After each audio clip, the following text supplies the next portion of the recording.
En este último y tercer video de la sesión 8 sobre función tubular, haremos un análisis cuantitativo de la misma. Finalmente, vayamos a un aspecto cuantitativo de la función tubular que es importante introducir, ya que la utilización de estos cocientes de TFP, UP, OP, de solutos y de inulina, ha permitido poder esclarecer cómo es el manejo renal de tanto de solutos como de agua a través de los diferentes segmentos tubulares. Toda esta tecnología se desarrolló en el siglo pasado gracias a las contribuciones que hizo Richards y colaboradores y que permitieron pues empezar a entender cómo es que el túbulo renal maneja el agua y los solutos. Hablaremos entonces también de dos conceptos del cual ya habíamos hecho mención, que es la excreción y la refracción fraccional tanto de agua como de solutos. Bien, este diagrama ya lo habíamos visualizado cuando hablamos del TFP de diferentes solutos para ver si la membrana glomerular era permeable o no a ellos. Bien, voy a utilizar de nuevo este diagrama que podría representar a todas las nefronas o podría representar una sola nefrona. El concepto se puede trasladar de una nefrona a todo el riñón. Cuando hablamos de una nefrona, entonces hablamos del TFP, que ya decíamos que es un cociente entre las concentraciones en el líquido tubular dividido entre la concentración plasmática del soluto que nos interesa, mientras que el UP o el OP son cocientes que hablan del mismo concepto, excepto que ahora estamos manejando el concepto a nivel del riñón entero. U significa orina, P plasma, O orina también y P plasma. De manera que la relación de concentración entre la orina y el plasma es U de urine en inglés o O de orina en español. Ok. Habíamos mencionado que si nosotros logramos micropuncionar muy al inicio del túbulo, es decir, en la cápsula Bowman, y encontrábamos, por ejemplo, para el caso de sodio, una concentración tubular de 145 miliequivalentes por litro, y luego tomábamos una muestra de plasma del plasma glomerular o del plasma arterial y medíamos la concentración de sodio, pues íbamos a encontrar una concentración de 145 miligramos por litro. Si ese fuera el caso, entonces decíamos que el TFP de sodio sería en ese caso de 1 y que si el TFP de sodio es de 1, significa que este soluto, en este caso el sodio, es libremente filtrable. Si por alguna razón en este punto encontráramos una concentración más baja que la concentración en plasma, entonces el TFP sería menor de 1 y eso traduciría el que ese soluto no fuera libremente filtrable. Ok. Esto es cuando nosotros introducimos esta micropipeta en la porción inicial del túbulo, es decir, a nivel de la cápsula de Bowman. Pero ¿qué sucede si ahora esta micropipeta la introduzco hacia las porciones finales accesibles del tubo proximal, por poner un ejemplo? Bueno, si hago eso y voy y tomo una muestra, me encuentro con que la concentración de sodio hacia las porciones finales accesibles del tubo proximal antes de que se introduzca en la profundidad de la corteza, encontramos que pues tiene una concentración también de 145 milivalentes por litro. De manera entonces que el TFP a este nivel pues sigue siendo 1. Y entonces la interpretación de este TFP tendría varias opciones. Uno es que en todo este trayecto del túbulo no se reabsorbió ni se secretó ni sodio ni agua. De suerte entonces que las concentraciones permanecen iguales en este punto que en este otro punto. Otra opción es que se haya reabsorbido sodio y agua en igual proporción, de manera que las concentraciones no cambien. O tercero, que se secretó agua y la concentración del soluto en el líquido tubular a este nivel resulta tener una concentración menor que la concentración en plasma, es decir, que tengamos un TFP menor de 1.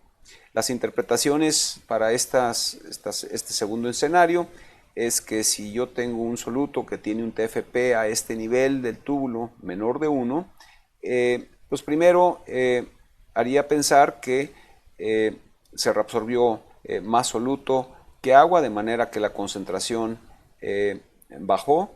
La otra opción es que se secretó más agua que el soluto, de manera que la concentración disminuye.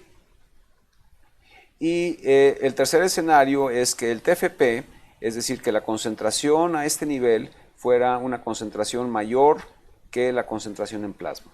En ese caso el TFP sería mayor de 1 y entonces la interpretación aquí es que se reabsorbe más agua que lo que se reabsorbe de soluto, de manera que la concentración sube o que hay secreción neta de soluto.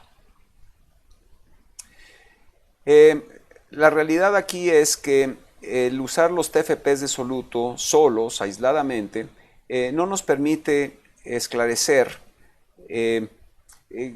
realmente qué es lo que está haciendo el túbulo con dicho soluto. De manera entonces que la interpretación acertada de los TFPs de solutos requiere de que se conozca cuál es la magnitud de la reabsorción de agua y para ello se mide el TFP de inulina simultáneamente. Recuerden ustedes que la inulina es una sustancia que se filtra, no se reabsorbe y no se secreta y por lo tanto la cantidad que se filtra es la misma que la que se excreta lo que esto traduce es que la masa de inulina a través de todo el túbulo, independientemente de las circunstancias, pues será la misma y que si se concentra esa inulina, lo que está indicando es que se está reabsorbiendo agua y si se diluye significa que no se está reabsorbiendo agua o que se está secretando agua. Bien. Entonces, el TFP de inulina solo se ve afectado por el volumen de agua presente en el túbulo. Así las cosas, entonces, si tenemos al inicio un TFP de inulina del orden de 1, ¿por qué? Porque encontremos que la concentración de inulina en la cápsula de Bowman y la concentración de inulina en el plasma es semejante, entonces eso nos permite decir que la inulina se filtra libremente, ¿ok? Y que a ese nivel, pues evidentemente, aún no se reabsorbe agua. Pero si vamos y tomamos o evaluamos el TFP en las últimas porciones accesibles del tubo proximal, encontraremos que el TF de inulina habrá aumentado de 0.1 a 0.3. De suerte entonces que ahora el TFP de inulina, simplemente por tomarlo en un punto distante distante del inicio del tubo proximal, encontramos que el TFP ahora es de 3. ¿Cómo se interpreta este TFP de inulina? Es que si la concentración en este sitio aumentó en el líquido tubular, pues la única manera por la que pudo haberse concentrado es porque se reabsorbió el agua. Entonces, que el volumen de agua en el túbulo ha disminuido y entonces podemos proceder a preguntarnos qué porcentaje del agua filtrada permanece en la luz hacia el final del tubo proximal.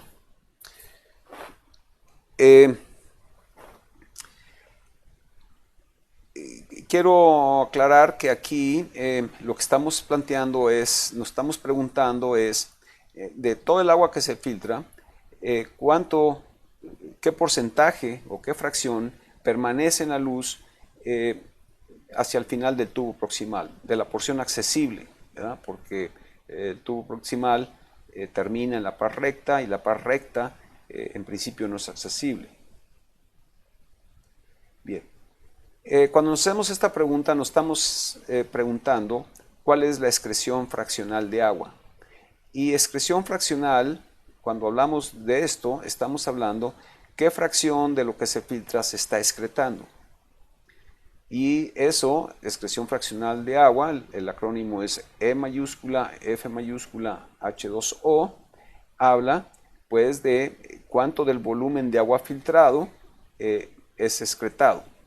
Y el cociente entonces para excreción fraccional es el volumen de agua excretado, la unidad de tiempo, sobre el volumen de agua filtrado en la unidad de tiempo. Y esto no es otra cosa más que el cociente entre el flujo urinario dividido entre la filtración glomerular. Sabemos nosotros que la filtración glomerular, el estándar de oro para la filtración glomerular es la depuración de inulina, de manera entonces que podemos replantear este cociente como el flujo urinario dividido entre la depuración de inulina. Y dado que los flujos urinarios, este flujo urinario y este flujo urinario es el mismo, entonces este cociente puede ser simplificado para decir que la excreción fraccional sería igual a 1 sobre el TFP de inulina o el UP de inulina, en cualquiera de los casos, ya sea que estemos hablando del túbulo o que estemos hablando del riñón entero. Entonces, la excreción fraccional de agua se conoce o se calcula conociendo el TFP de inulina y sacando pues dividiendo 1 sobre el TFP de inulina. La siguiente pregunta es, si ya sabemos qué fracción del agua filtrada permanece en la luz tubular hacia el final del tubo proximal, la siguiente pregunta es, ¿qué porcentaje del agua filtrada se reabsorbió hacia el final del tubo proximal? Y la forma sencilla de hacer eso es recordando que en principio hay a eso se le conoce, como reabsorción fraccional de agua, y hemos aprendido que si consideramos que el valor de la filtración le damos una magnitud unitaria, entonces sabemos que lo que se filtra es igual a lo que se reabsorbe más lo que se excreta, y por lo tanto entonces si a la filtración le damos un valor unitario, esta excreción y esta reabsorción tienen que ser forzosamente fracciones. Partiendo de ahí, entonces, si conocemos la excreción fraccional y despejamos la reabsorción fraccional, encontraremos que la reabsorción fraccional de agua sería igual a 1 menos la excreción fraccional. Puesto esto en términos de la expresión de excreción fraccional derivada momentos atrás, entonces reabsorción fraccional de agua será 1 menos 1 sobre el TFP de inulina. Bien, ahora vamos a hablar sobre la excreción fraccional o la fracción excretada de una sustancia. Esta excreción fraccional sigue en esencia el mismo concepto de lo que hablamos para la excreción fraccional de agua, y es qué por ciento de la cantidad filtrada del soluto en la unidad de tiempo se excreta en la misma unidad de tiempo.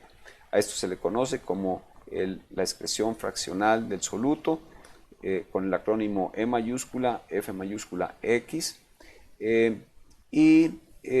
Entonces a este cociente, que no es otra cosa más que el cociente entre la excreción del soluto, absoluta del soluto, dividida entre la carga filtrada del soluto, que podemos hacer más explícito al plantear que la carga filtrada pues, es el producto de la filtración glomerular por la concentración plasmática. Bien, utilizando esta última expresión de este cociente, entonces sabemos que filtración glomerular, el estándar de oro es la depuración de inulina. Entonces diríamos que la excreción fraccional sería la excreción absoluta del soluto dividida entre la depuración inulina por la concentración plasmática del soluto. Y si ustedes se fijan, en esta expresión, si yo tomo la excreción absoluta del soluto y lo divido entre la concentración plasmática del soluto, pues será la depuración del soluto. De manera que otra expresión de excreción fraccional es la depuración del soluto dividida entre la depuración de inulina.